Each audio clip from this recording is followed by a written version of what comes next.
I am now in my third week of me and my wife being separated for the second time. I wasn't sticking to the AA meetings that she asked me to do. Normally, it's not the alcohol. It's the person you become when you're drinking. Woo! What's up? This is John with the Dr. John Delony Show. So glad that you're with us. And I don't know why I'm yelling. It's a pretty normal, chill day. So happy to see you. That's what it is. I'm happy to see you. Happy to be talking with you. Hope you're doing well. If you want to be on the show, give me a buzz at 1-844-693-3291. That's 1-844-693-3291. Or go to johndelony.com/ask, A-S-K.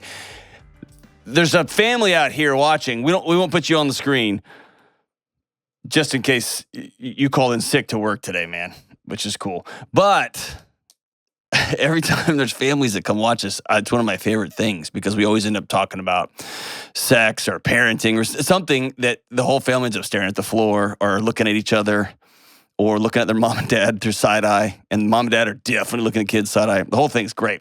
So I can't wait to do this show and watch y'all at the same time. That's going to be fun for me. It's going to be great. And a minute ago, okay, so what you guys get when it comes to a finished product is not at all, like I'm just not that good. And you're like, well, I don't think you're good anyway. Agreed. But you don't see what it really looks like before Sarah, the editing guru back there, gets on it. And I don't know why. I used to say diarrhea a lot, and I don't because Kelly would just bow her head in sadness. And so the word, this is how it works. My head's talking, and the words I'm going to say to a given situation head out the building. And then there's a filter that says you can't say that in public. Or it says like, your grandmother will come back from the grave and haunt you if those words leave your mouth. And so there's just like a stockpile of words over here on the side that automatically just insert themselves. And I don't know how those words get there. But for some reason, when something drives me crazy, I don't think so. I don't think you would know. Do you know if you have hemorrhoids? I don't think I've had them. Anyway, I'm looking at the booth and everyone's putting their head down like, dude, we're not going to talk about hemorrhoids together. And there's the family. Hey. But when something drives me crazy, I start to say something that's inappropriate and then it just comes out. That just gives me hemorrhoids. And so right before the show, we were talking about a segment that Sarah has edited she's just a master at making me look coherent, which again, you're getting that product that's finished, right? You should see it beforehand. And I just said, you were this show's Preparation H. And I meant that as a great compliment. It's not a compliment the way I said it. So I'm going to retract that you are not Preparation H. You're an extraordinary editor. And I'm glad that you're in our gang. Is that a better way to say that? There you go. Way to go, everybody. Listen, just as this is a friendly tip from John to you, from me to you. If somebody in your life does something great and you turn to compliment them, and your compliment is going to be, you are an anti-itch cream. Come up with a different way to honor somebody. And for sure, I'm getting Sarah a shirt that just says, I am Preparation H. And I just want her to explain that to her neighborhood. All right, let's go to Lauren in Salt Lake City. No more talking about hemorrhoids. What's up, Lauren? Hey, Dr. John. I'm excited to be talking to you and hopefully not about hemorrhoids. Oh, thank God. Right when I said that, I looked up to see what the call was about just because who knows, man, on this show. Who knows? All right, good. Right. I am not qualified to talk about hemorrhoids. How about that? So what's up? So I'm wondering, in a really busy season of life, how do I figure out which mental health and relationship practices and habits I should prioritize and which ones I should temporarily let go of a little bit? That's a great question. So tell me some more about that. What season of life are you in? There's a few things. I'm studying for the bar. Oh, gosh. Hey, stop right there. Stop right there. Nothing. Everything else goes away. That's hard. How far along? When do you take the exam? Is it about a month away? Yeah, it's end of July, so like 6 weeks away. Okay. So when this episode comes out, it'll be right before you take the bar. Right. Okay, so I've had a ringside seat to that. That's a lot. What else? We have two children. One of them is 2 years old. One of them is 2 months old. Oh my, what are you doing? What are you doing? That's fantastic. Okay, so you got two maniacs. It's a great time to be studying for the bar. What else? Yeah. That's pretty much it. My husband works full time. I'm dealing with some symptoms of postpartum depression. Yep. And a lot of the things that like my therapist and my midwife recommend are similar things to what you recommend on this show, like making time for yourself, getting exercise, getting sleep, all of those good things. But I feel like I'm not giving myself a fair shot because I just don't have time to do every single one. And I need to figure out like which ones are most important. Gotcha. Okay. I love this question. Here are three, I'm rattling these things off, but here are three things that guide that choice for me. Okay. And I'll walk you through each of them and then we can get real specific about your situation. The first one is data. And I didn't believe this, but the truth is what you want to improve or what you want to change, you got to measure it.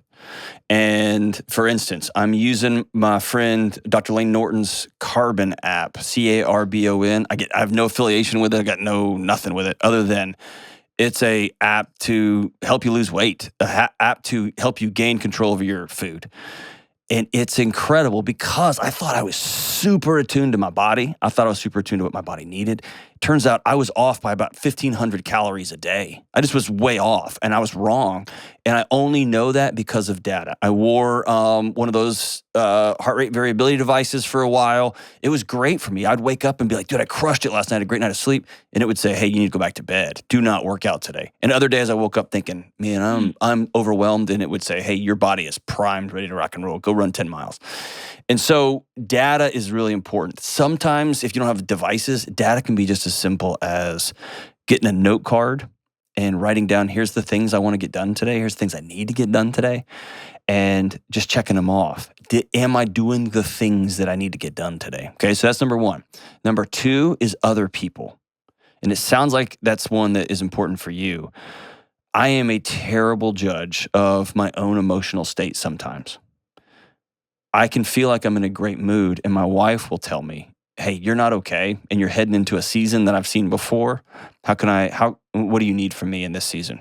Because I see where we're going. And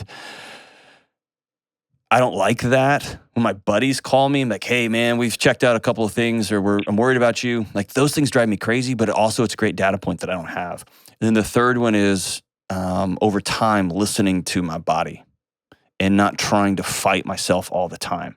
What I mean by that is there's some days I just need to sleep. Yesterday I had a big workout planned and I woke up and I've been on the road and before that I was on the road and before that I was on the road and what I needed a lot yesterday was 2 more hours of sleep. So I stayed in bed and I have to deal with the shame of that and the you loser and whatever and Instagram's going to say grind it up, all that stuff.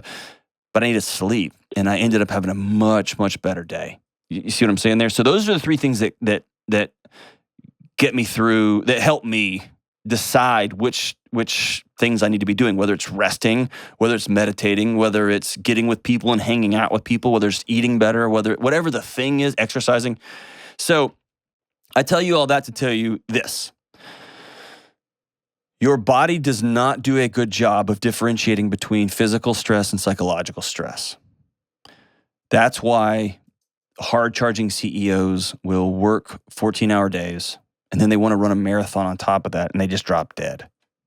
Or their physiological age is 65 and their physical age, like their birthday, is they're only 42 years old.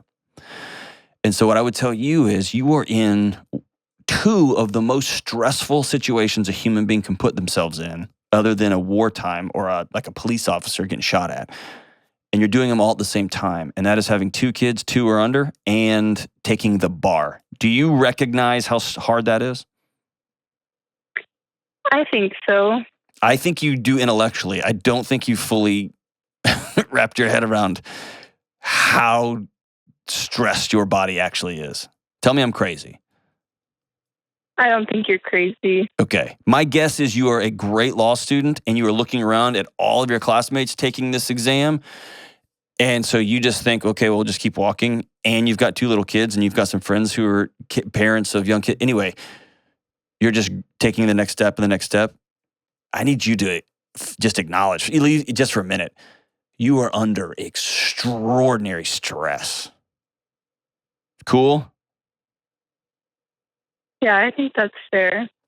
And you said something that I want to lean into, and that is this.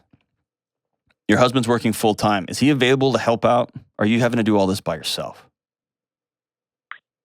I mean, other than like being at work 8 to 5, he's great. I mean, the minute he gets home, he's like either playing with the kids or cleaning. Like he doesn't really have much time to himself. Okay. For himself either, because he's like picking up all the things that I'm not doing. Okay. So here's what I would suggest. Exercise is going to look different for you right now. I'm going to tell you it's really important that you move your body. I'm going to tell you that it's really important for you to get outside if you at all can.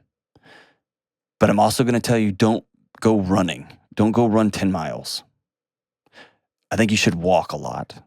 If you're going to lift weights, do it for 20 minutes and do it light. Okay? Get out and move your body.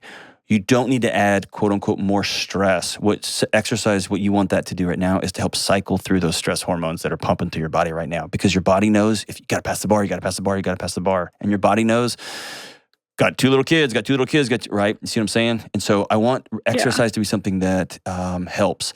Sleep is just going to be hard to come by. Where I see new moms get buried with the sleep issue is they get anxious and stressed out about how little sleep they're getting. You see what I'm saying? Because I'm supposed to get 9, I'm supposed to get 8 hours, I'm supposed to get 7 hours, I'm supposed to get 8 hours. And that stress is on top of the fact that they're only getting sleep every 2 hours, right? And so I'd give yourself a break on, I'm just in a funky season right now where I've got a 2-month-old and a 2-year-old. And I heard this advice with my friend, Cassie, and she's brilliant at helping students pass the bar. And her slogan was this: let it suck once. Does that ring a bell with you? Yeah. Yes. I don't know. I feel bad because I feel like I've been saying that the whole time I've been in law school, and I want my relationships with my kids, my husband, to survive this season. They will. You're at the finish line. All right, I'm asking you this with all sincerity. Are you going to pass the bar? Yeah. Okay. I think you are too. And what that means is there's a finish line coming up here in about 30 days or 45 days. Here's what would be a great thing for you is to sit down with your husband, and that y'all can do it tonight after you get the little ones to bed. Sit down with your husband and say, all right, we got 45 days to go. Here's what I need. And I need the next 45 days to be all about me. And look at him and say, you have been unbelievable through all of this. We got 45 more days to go, and you're going to get your wife back. Actually, let's do 50 days because you're going to need a break too. Hope you'll have a vacation or something planned on the back end of this thing. Which, by the way, won't be a vacation because you have a 3-month-old at that point, right? And so, you're going to do the best we can. Maybe parents can come in, whatever. But I want you to map out, here's what I need. I need help with meals. I need help with bedtime, all those things that he does, but I want it down on paper so that your body can relax, okay? And if you have to call in some reinforcements, if you have to hire somebody to help out for the next 30, 45 days as you get through this last kick at the end, do that, okay? Spend the money that, even if you don't got, spend the money, figure it out, and cut your streaming service, whatever the thing is. Cut back if at all possible. Get some help, even if it's hired. There's a couple of times my son got hired to just go play with little kids while mom or dad was at home, right? So it was like an in-house babysitter kind of thing, but it was just basically a distraction so that mom or dad could work from home. And it worked out great for everybody. My son made like $5 and the kids got to play with a little bit older kid, and mom and dad got the time they needed to separate out. But this isn't the moment to redesign your whole wellness plan. You're 45 days out from a major milestone, and You're in the middle of chaos with a two-year-old and a 2-month-old. This is a moment, though, to say, this is what I need. You got to move your body. You got to eat as good as you can. You got to get some sleep where you possibly can. And if your husband can wake up in the middle of the night and help out, there's 45 days to the finish line. You getting some sleep would be incredible, if at all possible. May not be impossible. If you're breastfeeding, it may be impossible. You gotta have some sort of relationship connection, even if that's sitting on the couch and your husband is holding your hand and holding the back of your neck. Just say, hey, we're gonna do that for 30 minutes, and we're gonna go to bed. Whatever that looks like for y'all.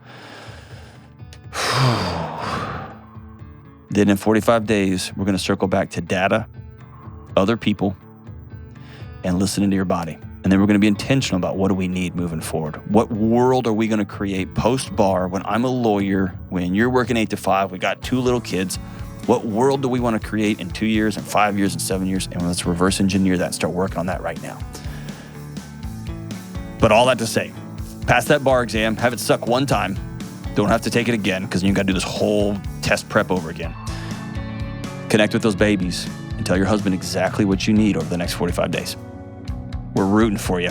Email me back and let me know when you pass, okay? We'll be right back. John Delony here. All right, people, you're adults, so I'm going to talk to you like adults. And it's going to be hard for some of you to hear. You ready?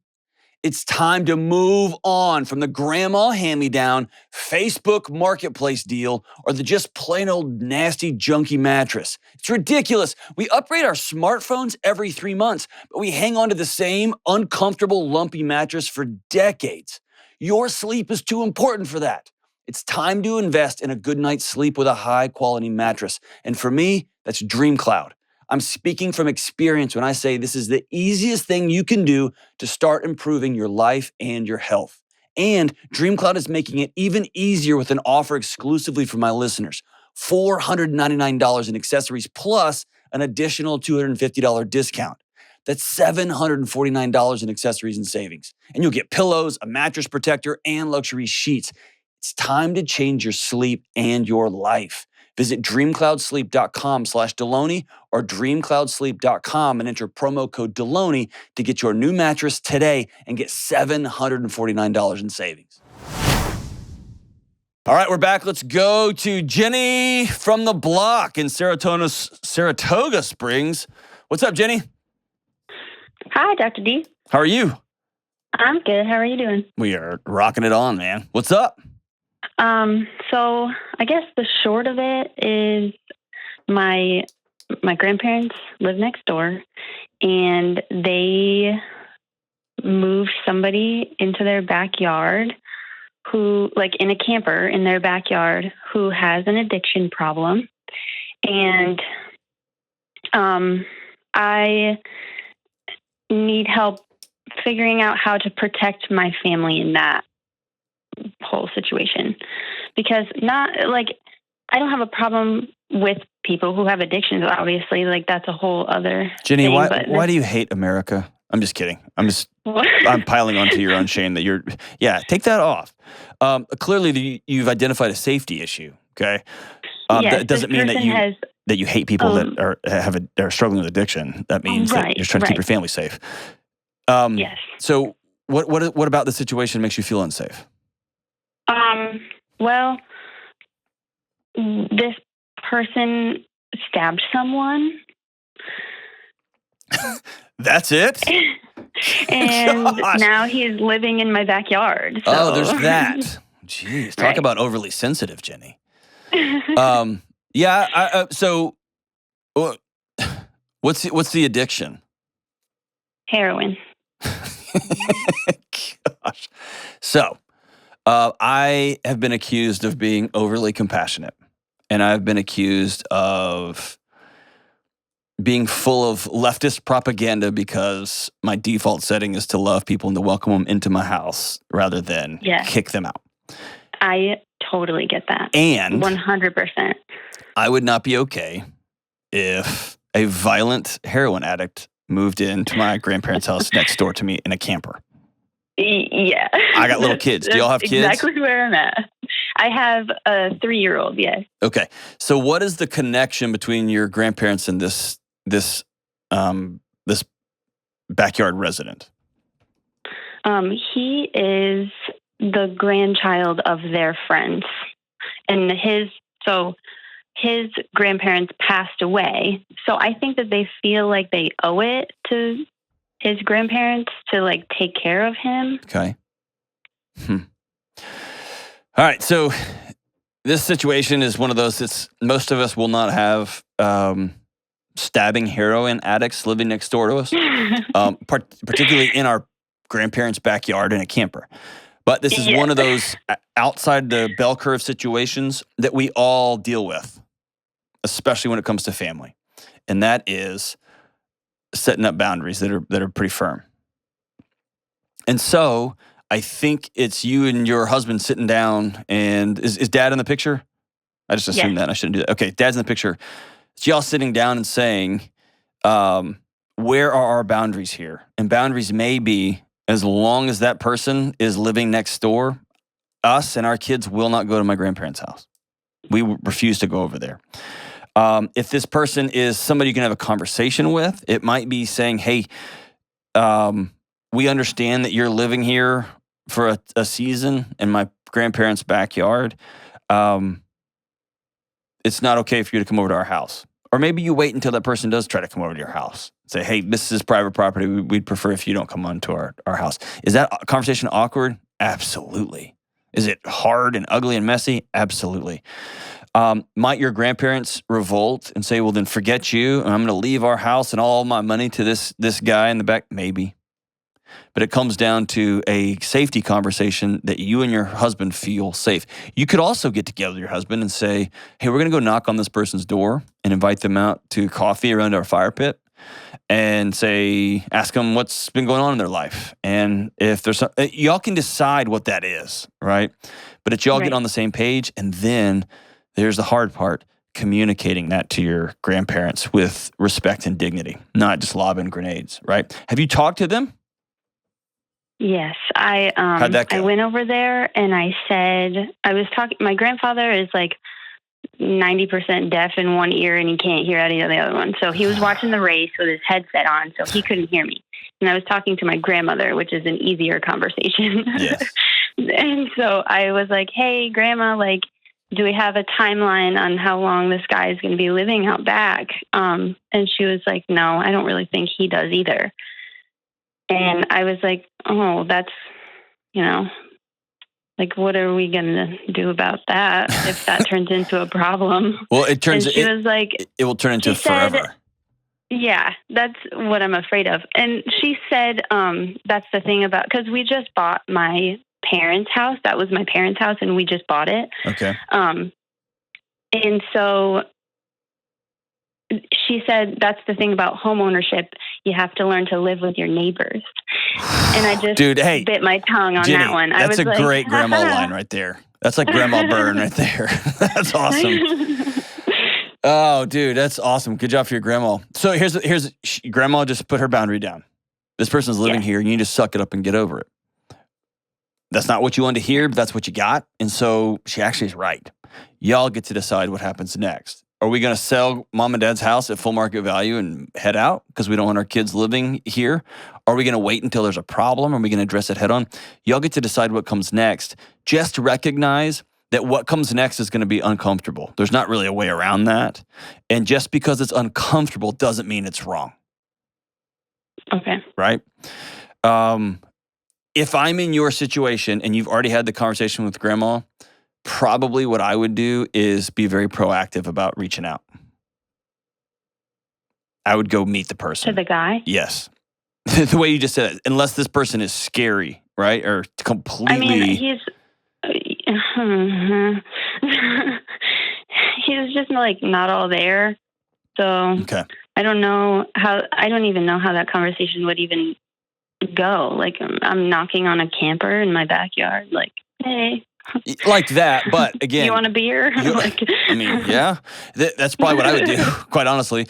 But here's another thing you might try, is writing your grandparents a letter, because your granddad can read that. He might not hear it, but he can read it. And just say, hey, I love you. I am nervous as your granddaughter living next door to somebody who has a violent history and who is making me and our little one feel unsafe. So here's what we're going to do until then. Y'all are welcome to come to our house if you'd like to, but we just don't feel safe right now. And if you're going to choose to have this person live in your backyard over us, that's great. That's your home. And write it down, because two things happen when you write something down like that. Number one, it helps you have to clarify it. Here's what my actual problem is. And we tend to be like, well, that guy's a conservative. I ain't talking to that. Well, what is the actual problem with the political, right? What are the things that are driving you? It makes you identify it. And then the second thing is it gives the reader an opportunity to read it, have their body respond to it. They're going to get angry. They're going to get self-righteous and whatever. And they can go back to it. And then they can go back to it. And then go back to it. And then they can be like, actually, we're choosing this over this. And at least we can have a conversation about it, right? So that would be my recommendation. Write a letter to your grandparents and then move on. The more you pull into your driveway and look over the fence and get raged out and hate and all that, you are going to choose to make your life miserable. And the more you drive and look and you're always scanning, your child is going to pick up on that. That 3-year-old's going to pick up on that. And they're going to think there's something scary and unsafe about mom and about our house. And you're just going to create a cascade there. So, yeah, you're in a messy situation. I'm sorry. It's hard. But your grandma's right. Your grandma's right. I guess they're allowed to let somebody live in their backyard with a camper, depending on your deed restrictions or wherever y'all live. And y'all have to now make some choices about what y'all's life is going to look like or what life's going to look like moving forward. Hate that y'all got put in that situation. Man, I hate that their compassion may end up costing them their house. It's going to be hard to evict somebody down the road. All those things sounds like a mess. And to be clear, have some good boundaries. And holler back if something goes sideways. I'd love to hear about it. We'll be right back. Hey, what's up? Delony here. I've got a word from our sponsor, BetterHelp. I'm always getting calls about burnout, what it is, what to do about it, and just how to live feeling this way. Burnout is when your body has enough and it says, I'm out, I'm done. It's that deep feeling of exhaustion after a long period of being overworked and overstressed and just fried. And most of us associate burnout with work. But burnout can happen at any area of our lives, and it can cause a lack of motivation, irritability, fatigue, or randomly crying at some random song on the radio or when somebody looks at you the wrong way. And that's why I love my friends at BetterHelp. BetterHelp Online Therapy exists to give you the chance to invest in your healing. BetterHelp is customized online therapy that offers video, phone, and even live chat sessions with you and your therapist. You never have to even see anyone on camera if you don't want to. It's more affordable than in-person therapy. Plus, you can be matched with a therapist in under 48 hours. And today, our listeners get 10% off their first month at betterhelp.com/Delony. That's BetterHelp, HELP.com/Delony. All right, we are back. Let's go to Ryan. Man, all the way to Fairbanks, Alaska. What's up, Ryan? Hey, John. How are you doing? I'm good, man. How's things? They've been better, but I can't complain too much. I'm pretty blessed. So tell me what's going on, man. How can I help? So I am now in my 3rd week of me and my wife being separated for the second time. I'm sorry. I guess where my mind is going on this is I'm starting to feel a disconnect, kind of like my body's telling me or preparing me for more trauma. And I'm just in this mindset of where do I go from here? I do want to save this marriage, but I'm at the same time, I'm just starting to feel disconnected and I'm kind of lost here, man. Yeah, dude. So what happened, man? Why are y'all separated again? Well, this time, do you want me to tell you the first time or we just want to stick to this one for now? Run me through the first one in 30 seconds or less and then give me the second one. All right. First time, came back from Afghanistan 2012, became an alcoholic or a weekend alcoholic. And 8 years later of being an alcoholic, she finally kicked me out. Okay. Second time, I sobered up for October 24th, 2020. So I've been sober since then. Congrats, man. This time, well, I appreciate it. This time is I didn't have it all together financially, and I wasn't sticking to the AA meetings that she asked me to do. Okay. And there's a lot that goes behind that. That's right. So normally it's not the alcohol. Normally it's the person, it's the person you become when you're drinking. So who are you when you drink? Disconnected, emotionally absent. I didn't give her anything that she needed in a marriage when I was drinking. I was just separate, like roommates. Okay. Go to bed late, never present. So you're not violent, you're not rageful? No, sir. Okay. So instead of big outbursts, you just slowly over the course of a decade, she just slowly was drowning, right? Right. In isolation. She said, what was there some big event, or she finally just had enough in back in 20? She has stuck around and really supported me through the last 8 years, and I think she just had enough. Okay. Enough's enough. Yeah. And it was unhealthy, and it was time to make a change. So what brought you back together? Well, I believe sobriety had a big play in that. I stayed sober for the last 22 months, and You picked a hell of a time to get sober, man. Congratulations. It's been a hard season, dude. If you can get through no this season, kidding. wow.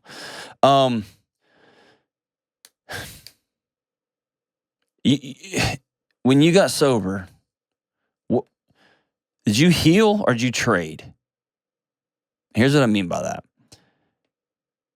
You come back from Afghanistan, you experienced some stuff, you saw some stuff. Drinking helps that mute that alarm system, right? It works. And then you can go work during the week and stay busy, and that helps. And then you can collapse in the evening and do the whole thing up over again. And then you can go through treatment and you can go to AA or whatever, get sober. You can stop putting alcohol in your body. But if you don't go through the process of healing what your body was trying to numb out in the first place, then it just moves to something else. And sometimes that something else is work. Sometimes that something else is Netflix. Sometimes that something else is just staring off into space. Did you heal or did you just trade addictions? I believe I traded addiction for work. Okay. I'm being honest. There was some I things appreciate going your on. bravery. Yeah. Yeah, I believe I did. I work a lot, and Okay. there were some other things going on. I was looking down the barrel of the divorce shotgun there, and it didn't happen, thank God. But there's just a lot of going on, and I was focusing heavily on what she was doing instead of what I needed to do to heal. That's right. So it sounds like she got back into a relationship with you because alcohol was gone, and she married she got back connected with the same person who showed up and was just unplugged. Just instead of sleeping with alcohol, now you started sleeping with your job. Is that fair? Yep. Okay. That's fair. So the hard question I always ask in this situation is she interested in staying married? Then I don't believe she is. Okay. It's been brought up. And the last separation, it was brought up, and I was told I would have paperwork at the end of the next week, and that was 2020. So we're looking at 2022. I'm not sure, honestly. If she could pull the trigger at any point or not. So what do you want to do, man? I want to save the marriage, and there's a lot here. We have 5 kids together. We have a big family, and I believe we can build something new. I truly do. Okay. But I'm trying to get healed myself. Yeah. At the same time. Has she told you what she needs from you? I believe I've heard her say this. I want to say yes. Okay. But I feel like I'm missing information, and we just never connect on that level of what do you truly need from me and not what are you asking from me. Have you all gone to see a marriage counselor? No. Why not? I tried to get her in with one of my counselors, and it didn't go very well. And I do have a marriage counselor and a trauma counselor scheduled for the end of this month. Okay. So that's on the table. But she feels done. She really doesn't want to be here. So here's what you can do right now. You can look at this as a mission to quote unquote save this marriage. And if you look back over the last 10 years, what you're going to end up doing is trying to solve a puzzle that you don't have all the pieces to. And so you're going to end up using a lot of energy. You're going to have a lot of worry. You're going to have a lot of expense. You're going to do a lot of stuff that may not get you where you want to go. You have been a brave man to say the words that when you look in the mirror and you are honest, most of this challenges you for any number of reasons. It might be undealt with childhood trauma. It might be stuff you dealt with on mission, on deployment. Who knows what it is? It might be you got home and you got 5 kids and you feel like you're better at work than you are at home. And so we naturally just going to go where we do things that we're better, right? I've been there. All that to say is you've landed here. And the common denominator moving forward is you.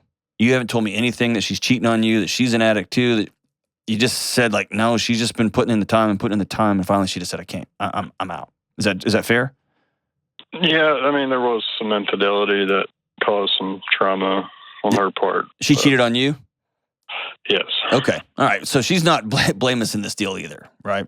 Neither one of us are. Okay. All right. So there's 2 things moving forward, man.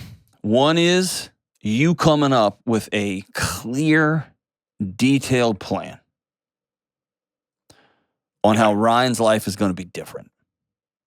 Not how your marriage is going to get saved. Not how your wife's and you are going to, how Ryan's life is going to be different. And the cool thing about that is, or the sucky thing is you play a role in it. The cool thing is you can work on that. And that might be as simple as, I'm going to turn the TV off. I'm going to start getting some sleep. I'm going to start getting some exercise. I'm going to get a group of guys together. I'm going to go see a therapist, ASAP. Those are all things that are going to help you become a better husband, a better father, a better employee, a better man, a better citizen. It may be that part of who I want to become is I want to become solvent financially. I'm going to get out of debt and stop being an idiot with my money. I'm going to learn new things, and then I'm going to implement these new things. And so it's just a matter of getting on a plan, right? Hang on the line, and I'm going to put you on a plan for free. I'll pay for it, okay? It may be I'm going to get a group of books, and I'm going to get a group of guys, and we're going to start reading books. And I want you to stand in the line. I'm going to send you a couple of books you can read too, okay? All these things have one common denominator, and that is you focusing on you getting well for the first time in a long time. Hear what I'm saying? Yes, sir. Second thing is this. You may have heard me say this on the show. It's my favorite marriage metaphor when you get to these moments. What is in the past is in the past, and there's a period at the end of that sentence where most of us who try to fix our marriages or improve our marriages or save our marriages, and I've been there, is what we try to do is go back to remember when we didn't have any kids and how awesome it was. We were having sex all the time and we had money to spend and we were running around the country and running around the world. And we have that picture in our head, and then we try to superimpose that picture over 5 kids, infidelity, alcoholism, and we try to make that work again. Mm-hmm. And what we have to do is let that go. And so the analogy is you could not go down to downtown New York and sweep up all the glass and twisted steel and recapture all the natural gas and get all the drywall back and rebuild the Twin Towers. You can't do it. That thing, they fell. There's a period at the end of that sentence, as hard as that is to say out loud. The only thing we can do moving forward is get some crews in there to excavate the whole thing, get with an architect or a couple of architects, draw something new. What do we want this thing to look like? Get with a set of engineers and some construction teams to build something that's arguably more beautiful and stronger, and build something completely new. That's the only option you have. Or just to move on and let it decay, right? So the question Right. for you and your wife is not, hey, we want to fix the marriage and save it. It is, I'm interested in building something completely and totally new. Are you in? And that's the limbo right now is killing you. The limbo right now is killing her. And quite honestly, the limbo right now is killing your kids. And I think it's time for a breakfast after you detail all the things you're going to do and you put the plan down, is to say, hey, do you want to build something new? What was, it was. Do you want to build something new with me? Because if you do, I'm all in. And if not, we need to do the paperwork now and we need to move on. Is that fair? Yes, sir. As hard as it is to hear, it's what I needed. Were you in a combat? Yes, sir. Okay. You know the difference between when the sirens sound and that gap before confrontation. That's the worst part, right? Yep, it is. That's where you are, and that's where you've been for a while. There is no engagement, but you know something's coming. And what may be coming may be reconnection and revisiting and rebuilding something magic, something great. Or it may be the end. It may be termination. But you're in that gap. The sirens are sounding, and they have been for a long time, and there's just no bullets flying yet. And at some point, somebody's got to pull a trigger. And I'm kind of beating this metaphor up, but at some point, you got to sit down and y'all go to IHOP down the street or wherever you go in Fairbanks, Alaska, and say, I don't know if you get a moose burger or something. I don't know. But you go sit down. Yeah, we have those. Of course you do. That'd be incredible. Somebody listening to this, send me some moose meat, man. I'm all in. But you go sit down and say, hey, use that same metaphor I just gave you. You can't go rebuild 9/11, the Twin Towers. They fell. Are you in to build something new? And if you're not, let's call it. As hard as that is. Let's be adults about this and let's love and honor these 5 kids through this. Or let's start from ground zero and get the professionals around us that we need to build something beautiful. Are you in on that? I am. All right, here's what I'm going to send you to help you get going either way. I'm going to send you a year's subscription to Ramsey Plus. That's my friend Dave Ramsey. He's got that Financial Peace University. It's millions and millions of people have used it to get out of debt. I'm going to send it to you. Also comes with the apps and that connects to your bank and all the stuff, all the bells and whistles, okay?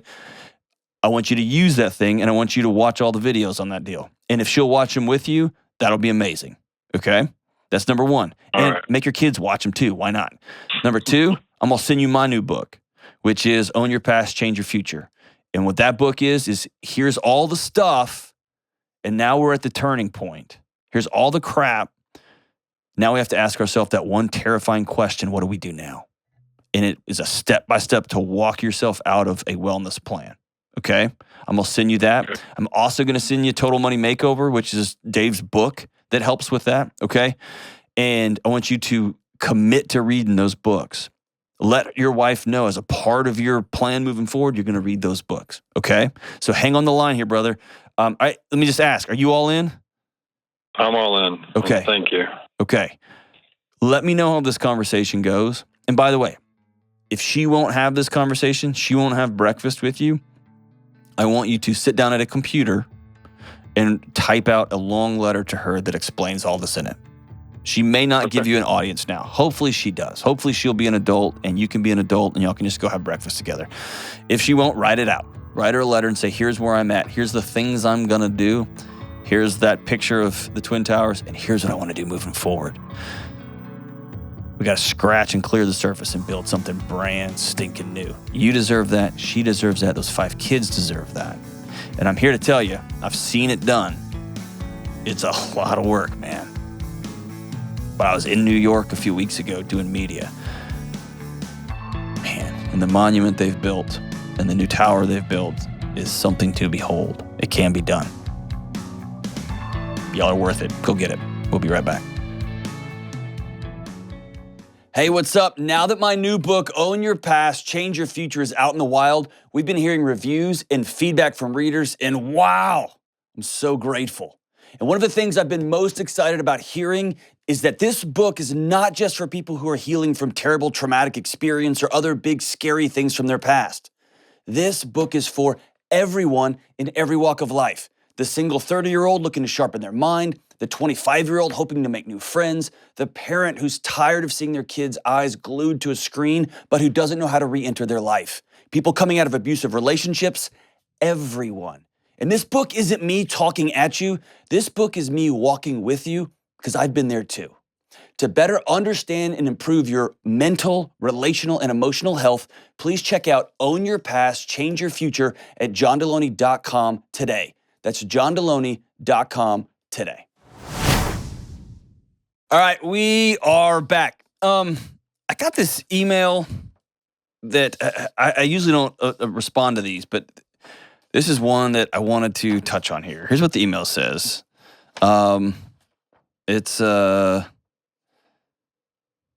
This is condensed, but it says, I'd like to know what depression is. This is from Joshua. It says, I'd like to know what depression is. And he even put depression in quotation marks and then wrote, is it real? He goes on to say, from my experience, I see people that are what I would call sad, and they say they're depressed and use it as a crutch. Oh, Joshua. So, yes, depression is very, very real. It's a physiological concept. It's a biochemical process in the human body. Depression is very, very real.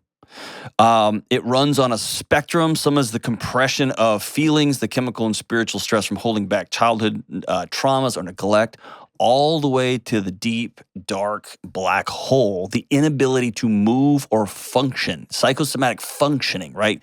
Body pains, etc. It's very, very real. And some experience it in some ways deeper, if you will, than others. The DSM, which I'm not a fan of, but it does do some good descriptive stuff. Basically, depression is your body shutting you down in a way that inhibits normal functioning, right? Depression lies to us. It tells us that things are always going to be this way. Things are your fault, and nothing you can do will change your situation. And so over time, your body just begins to compress down, stop. It can loop on people, which makes you feel helpless. I can't do anything about this. Hopeless. This is always going to happen. And then here's the bad one, is the burdensomeness. People would be better if I wasn't here. It begins to distort the way we see and feel reality. Depression, Joshua, is more than just sadness in response to struggles or setbacks. Depression changes your perception and the way you feel, the way you see the world and experience the world, bringing you feelings of emptiness and doom. It impacts the way you sleep, the way you work, the way you eat, the way you enjoy life or don't enjoy life, the way you don't eat, the way you don't work, etc.